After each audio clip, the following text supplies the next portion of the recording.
নমস্কার বন্ধুরা, আমি সৌহার্দ্য ব্লগ থেকে আবার হাজির হয়ে গেলাম একটা রেসিপি নিয়ে, যেটা প্রত্যেকের ঘরে মাঝে মধ্যে হয়ে থাকে, চিলি পনির সেইটাই। তো আজকে দেখাবো চিলি পনির কীভাবে আমি বানাই। তো দেখতেই পাচ্ছ যে আমরা একটা পাত্রে অ্যারারুট অথবা কর্নফ্লাওয়ার, তার মধ্যে ডিম দিয়ে একটু সামান্য বেকিং পাউডার এবং বেকিং সোডা দুটোই দিয়ে ও নুন দিয়ে ভালো করে ব্যাটারটাকে ফাটিয়ে নিচ্ছি। তোমরা চাইলে কিন্তু এর মধ্যে চিনিও একটু অ্যাড করতে পারো, কিন্তু আমি দিই না, আমি সামান্য এটা দিয়েই করি। যদি ঘনত্বটা বেশি গাঢ় হয়ে যায় তো তাতে তোমরা একটু সামান্য জল দিয়ে এটাকে পাতলাও করে নিতে পারো। কিন্তু আমার ডিম দিয়েই ব্যাটারটা ভালো করে কিন্তু মাখা হয়ে গেছে। আমি মিশ্রণটি বারবার করে তুলে তুলে দেখাচ্ছি এবং ভালো করে মেখে দেখাচ্ছি যে ভালো করে মাখা হয়েছে এবং তার ঘনত্বটা ভালোই এসছে। তো এটা কিন্তু অলরেডি চিলি পনিরের জন্য রেডি হয়ে গেছে। ভালো করে দেখতেই পাচ্ছ, আমি বারবার করে দেখাচ্ছি যে ব্যাটারটা কিন্তু ঠিক হয়ে গেছে। এটা কিন্তু পনির মাখিয়ে এটাকে এখন ডিপ ফ্রাই করার জন্য এটা কিন্তু রেডি। তো আমার টেক্সচার তো রেডি। তো দেখা যাক যে এবার আমরা পনিরের দিকে কীভাবে পনিরটাকে বানাই। এবার আমি পনিরগুলোকে কিউব কিউব করে কেটে নিয়েছি। যেহেতু আমি দোকানের পনির খাই না, সেজন্য মাদার ডেয়ারি থেকে পনিরটা আমি নিয়েছি। তো পনিরগুলো এইভাবে কিউব কিউব করে কেটে নিলে তোমাদের পক্ষে সুবিধা হবে চিলি পনির বানানোর জন্য। তো তার মধ্যে লাগবে হচ্ছে পেঁয়াজ, ক্যাপসিকাম এবং লঙ্কা। আমি কিছুটা ঝাল লঙ্কা দিয়ে নিয়েছি, যেহেতু জিনিসটা চিলি ভাবটা থাকবে তার জন্য। এবার দেখা যাবে একটা গরম কড়াইয়ের মধ্যে তেল নিয়ে তেলটা ভালো করে গরম হতে দেব। আমরা কিন্তু তেলটা গরম হওয়ার জন্য অপেক্ষা করছি। তেলটা গরম হয়ে গেলেই আমরা ব্যাটারটার মধ্যে পনিরটা ভিজিয়ে একটা একটা করে ভাজবো। এবার আমি পনিরটাকে নিয়ে ব্যাটারের মধ্যে চুবিয়ে ভালো করে দেখে নেব যে পনিরটা ভালো করে ডুবছে কিনা, এবং ডোবা তেলের মধ্যে একটা একটা করে পনির ছেড়ে পার্ট বাই পার্টে ভাজবো। কিছুটা পনির আবার দেব এবং এক সাইড হয়ে গেলে আমরা আস্তে করে ওটা উল্টে দেব।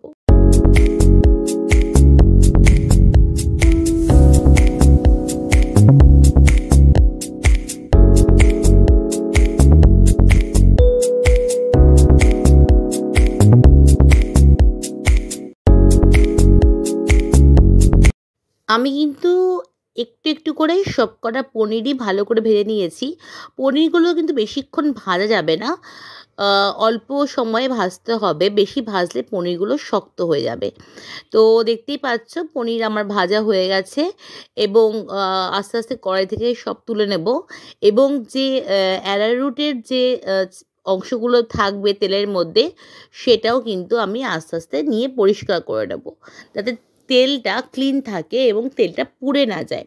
এবং যখন পনিরগুলো তুলবে তখন গ্যাসের ফ্লেমটা মিডিয়াম করে দিতে হবে, একদম কমিয়ে দিতে হবে, লো ফ্লেমে করে দিতে হবে, যাতে তেলটাও না পড়ে এবং পনিরগুলো যাতে সুন্দরভাবে ফ্রাই হয়ে যায়। তো নেক্সট পনিরগুলো যেগুলি আছে সেগুলো আমি সব ভেজে নিচ্ছি একটু একটু করে। এবং দেখতে পাচ্ছ তেলটাও আমার পরিষ্কারই আছে, কারণ আমি ভাজা অংশটা সব পরিষ্কার করে দিয়েছি।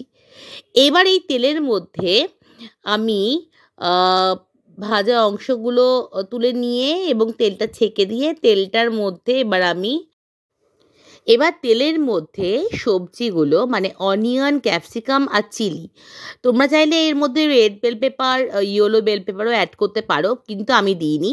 আমি সমস্ত ভেজিটেবলসগুলোকে একসঙ্গে নিয়ে কড়াইয়ের মধ্যে ভালো করে ভাজার জন্য দিয়ে দিলাম। এবং ভালো করে ততক্ষণ পর্যন্ত ভাজতে হবে, ততক্ষণ না পর্যন্ত এগুলিকে একটু নরম হয়ে যায়। কারণ পেঁয়াজ আবার বেশি ভাজতে চলবে না, যাতে পেঁয়াজের কালার এটাই থাকে সেটাও দেখতে হবে, সেভাবেই ভাজতে হবে। তো আমি এখন সবজিগুলোকে ভালো করে ভাজতে দিয়েছি এবং এর মধ্যে কিছুটা পরিমাণ সল্ট আমি অ্যাড করে দেবো। পরিমাণ মতোই তোমরা দেবে, আন্দাজ মতো যতটা লাগে। ওই ততটাই সল্ট অ্যাড করে আবার ভালো করে ভেজিটেবলটাকে আমি ভেজে নেব। এবং যেহেতু এটার নাম চিলি পনির, আমি রেড চিলি পাউডারও এর মধ্যে অ্যাড করেছি একটু স্পাইসি হওয়ার জন্য। তোমরা চাইলে এটা স্কিপ করতে পারো। তো ততক্ষণ না পর্যন্ত ভাজবো, যতক্ষণ না পর্যন্ত স্ট্রাকচারগুলো সুন্দরভাবে একটার সঙ্গে একটা মিশে যাচ্ছে এবং যে সবজি ক্যাপসিকাম ভালো করে একটু ভেজে আসলে তার মধ্যে বাদবাকি উপকরণগুলো দেব। এবার দেখে নাও, একটা পাত্রে আমি জলের মধ্যে সামান্য সোয়া সস এবং একটার পর একটা সস কিন্তু অ্যাড করতে থাকবো। এবার আসছে হচ্ছে শেজওয়ান সস। এই শেজওয়ান সস তোমরা যে কোনো শেজওয়ান সস নিতে পারো। শেজওয়ান সসের মধ্যে গার্লিক এবং মানে চিলি গার্লিক সব কিছুই থাকে।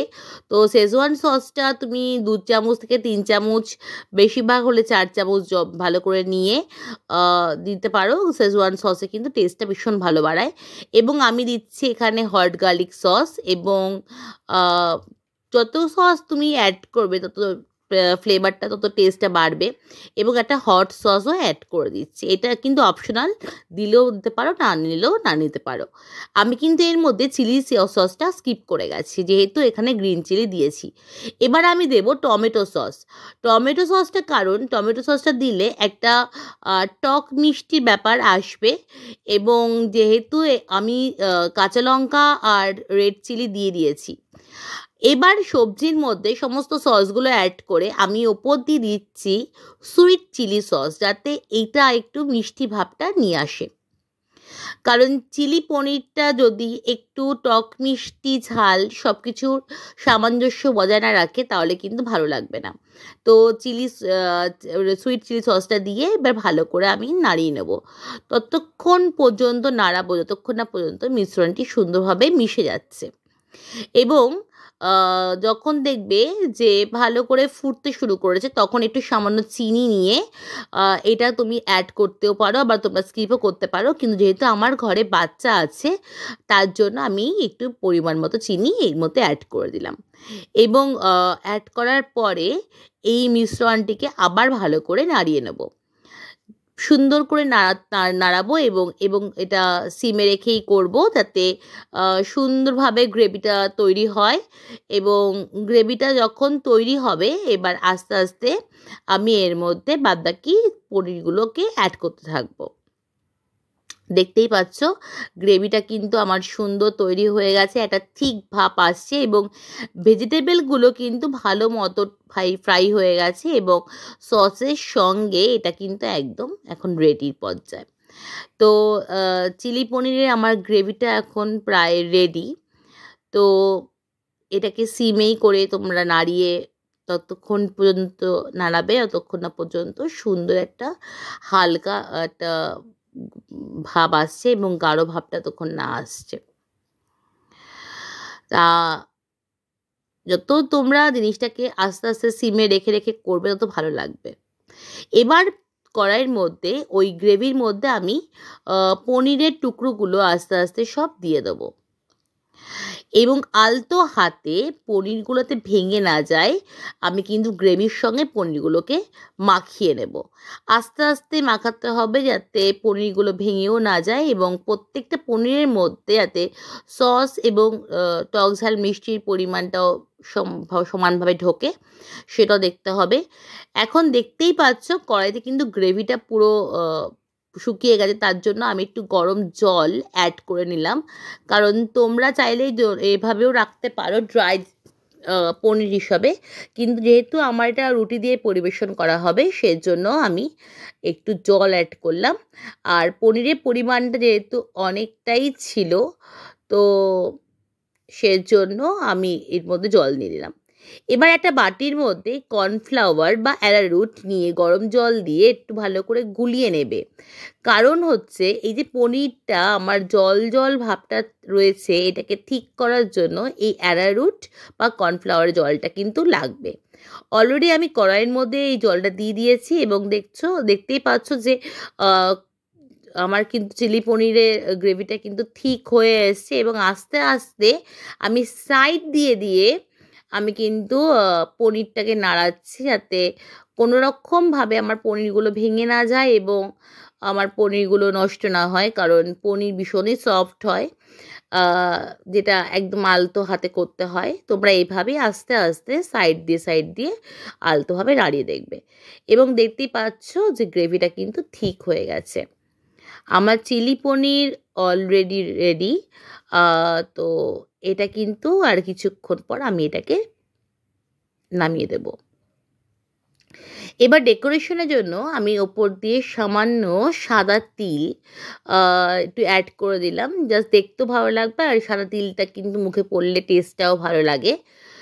তো আমার যতটুক পরিমাণ দরকার ছিল আমি দিয়ে দিলাম। তোমরা চাইলে এটা স্কিপও করতে পারো, আবার দিতেও পারো।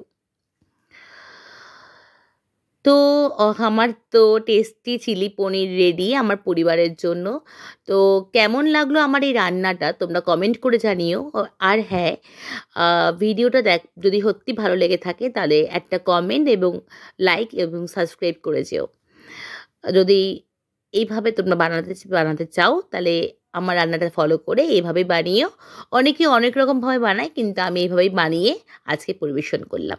কেমন লাগলো সেটা জানিও কমেন্টে। Thank you.